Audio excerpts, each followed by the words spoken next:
Sorry about that, guys. I got a new tool that I thought was going to help us with these broadcasts, and maybe it's not as user-friendly as I would like. So I'm going to give you guys a couple minutes to join, and I apologize.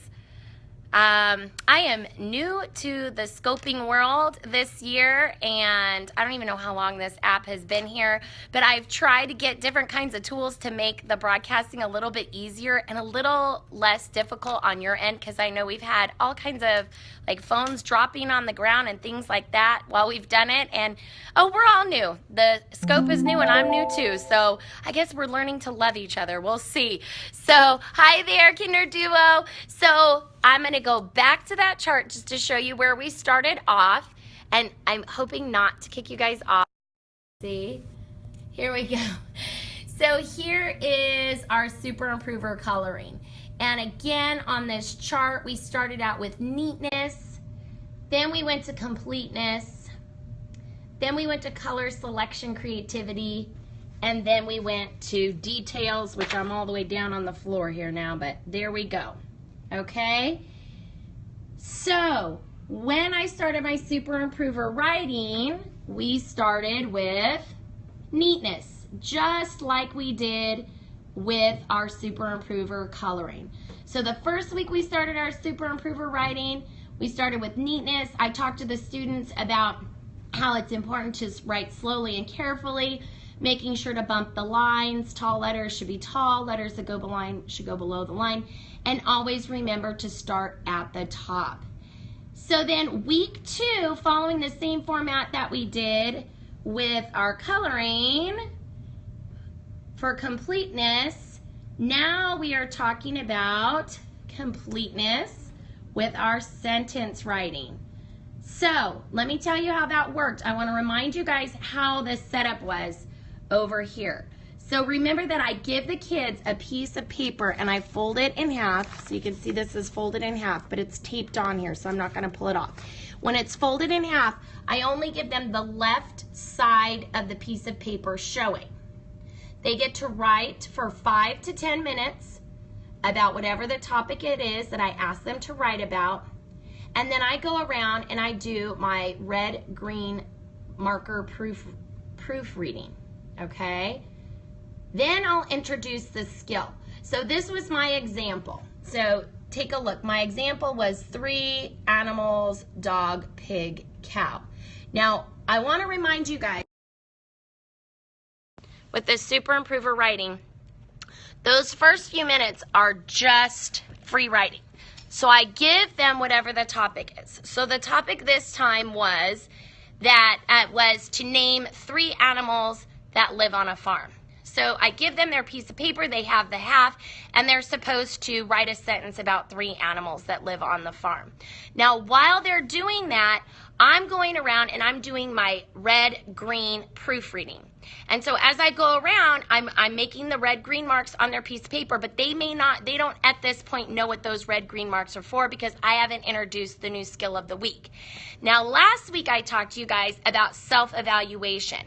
Since the previous week we had been learning about neatness, I told the kids that I wanted them to evaluate their work, to take a look at their work and decide which areas they felt that they did the best with neatness and which areas they felt that they needed to improve on with neatness. So now in our week 2, we're self-evaluating the skill that we learned the week before. And I love this because this gives the kids a chance to be able to express to me how they feel that they're doing on their writing and then defend their answers. So they might say to me, you know, I really think I did good with writing this letter here because it was a tall letter and I made sure to start above the line. But this one, I can see I didn't bump the lines, I squished it. So I need to work on that one. Guys, here's the thing. We don't want to just be the teachers where we're the ones who are doing all the evaluation. We want the kids to do the self-evaluation. That's where the real change happens. If they're evaluating their work and they're having to consciously think about what am I doing well or what do I need to work on, that's going to make our job that much easier. Yes, coach, self-evaluation. So on week 2 with completeness, they've already learned the skill of neatness. Now they're getting to self-evaluate. How are they doing on their neatness? Now, after the 5 to 10 minutes is when I explain to them what the skill of the week is going to be. The skill for the second week that we worked on was completeness. So we talk about first, start with a capital letter for writing a complete sentence. Next, write a complete message. And last, we're going to end with the appropriate punctuation. So let me show you how that looks over here. So on this side, you can see my first sentence that I used, that I showed them as my model example. I said, let's take a look at Miss Schindler's paper. I noticed that she has a red circle here, and she has a red question mark here, but she has a green circle here. What do you think Miss Schindler did correctly right here? Oh, she ended the sentence with a period. That's correct. I'm supposed to end the sentence, a telling sentence, with a period. But I didn't do something right here. What do you think I did wrong? Oh, I must have forgotten to start our sentence with a capital. But now here's a new mark here. I have a question mark. That was something new for the students. So I explained to the students, if there's a question mark here, it means that you do not have a complete message. So let's read my sentence. 3 animals, dog, pig, cow. Is that a complete message? That's not a complete sentence.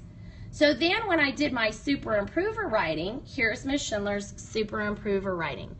3 animals that live on a farm are a cow, zoop, a chicken, zoop, and a pig. And take a look. Did I remember? Did I start with my capital? Yes, I did. Next, did I write a complete message? I've got a complete message. And last, did I end with the appropriate punctuation? I'm doing a telling sentence which ends with a period. This was our week 2 of Super Improver Writing.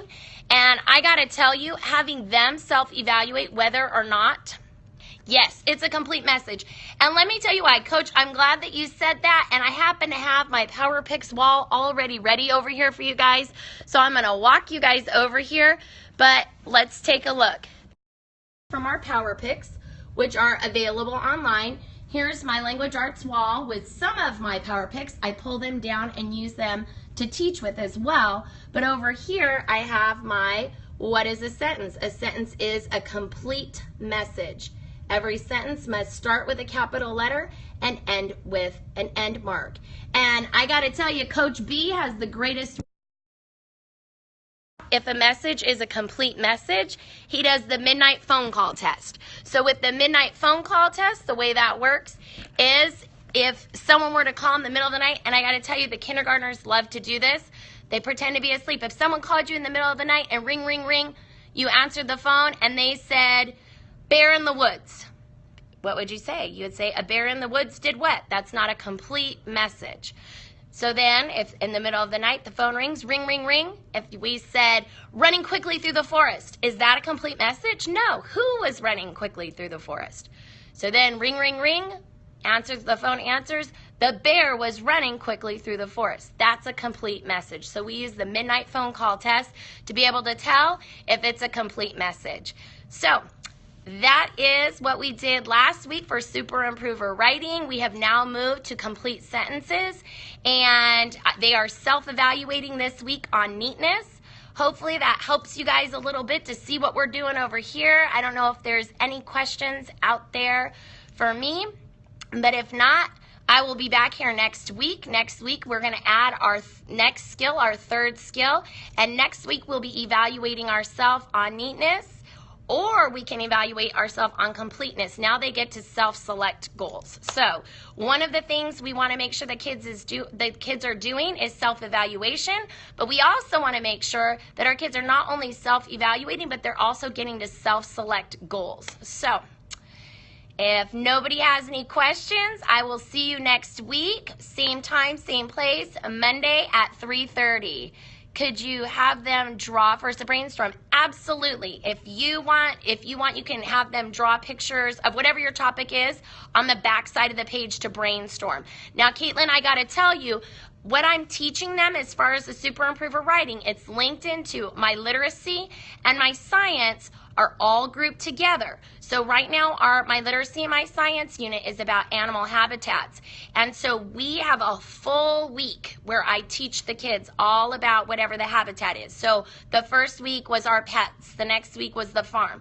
The next week was rainforest. Then we're moving to forest. So they've literally had a full weeks of instruction front loaded into whatever my writing topics are. But absolutely, and then we also have writing charts up in the room where we have collected information the week before about whatever the topic is we're going to write about. But if you don't have it front-loaded them, I absolutely believe it would be a great thing for you to spend some time brainstorming, maybe possibly even as a class to get those ideas going.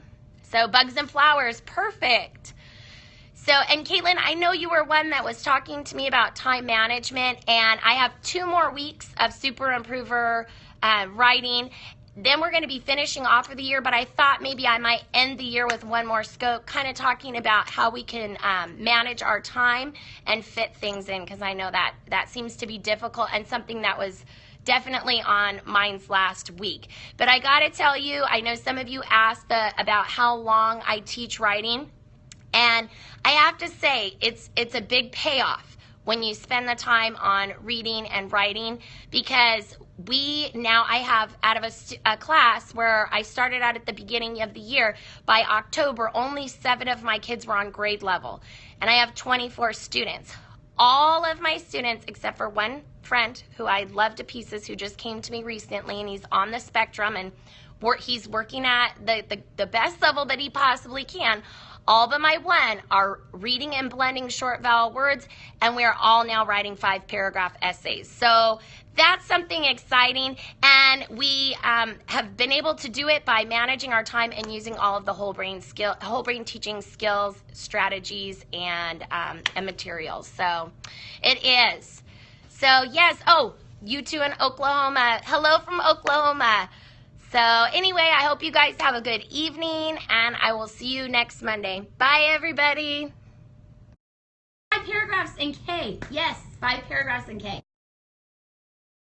Don't go off really quick. Started our first 5-paragraph essay last week. So if any of you have not checked it out, I do have the kindergarten writing video, and it takes you step by step how we get the kids and we start with all oral language. So how we get the kids started out with speaking in complete sentences, speaking in a double whammy sentence, a triple whammy sentence, then moving to paragraphs, and then by the end, we go from writing the triple whammy sentence to writing the triple whammy paragraph, to then moving on to the triple whammy 5-paragraph essay. So check out that video. It's the kindergarten whole brain teaching writing video. So, all right, everybody, have a good night.